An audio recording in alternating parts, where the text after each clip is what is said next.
அண்ணா திமுக கட்சி பொன்மனை புரட்சி தலைவர் எம்ஜிஆர் காலத்திலும் சரி, அம்மா காலத்திலும் சரி, மதத்திற்கும் ஜாதிற்கும் அப்பாற்பட்ட கட்சி அண்ணா திமுக கட்சி. உங்களை போல அடிக்கடி நிறமாறுகின்ற கட்சி அண்ணா திமுக கட்சி அல்ல. உங்களுக்கு ஆட்சி அதிகாரம் வேண்டும் என்றால் யாருடன் வேணாலும் கூட்டணி வைப்பீங்க, அதை பற்றி கவலைப்பட மாட்டீங்க. மற்றவர் கூட்டணி வச்சா அவதூறு பிரச்சாரத்தை பரப்புவீங்க. திரு ஸ்டாலின் அவர்களே, உங்களுடைய உண்மையான முகத்தை தமிழ்நாட்டு மக்கள் பார்த்து விட்டார்கள். இனி மக்களை ஏமாற்ற முடியாது. ஒருவரை ஏமாந்து நீங்கள் ஆட்சிக்கு வந்து விட்டீர்கள். இனி தமிழகத்தில் திராவிட முன்னேற்ற கழகம் ஆட்சிக்கு வருகின்ற நிலை எப்போதும் இல்லை.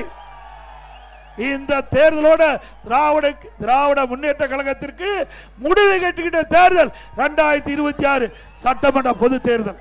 முடிவு கட்டுவீங்களா?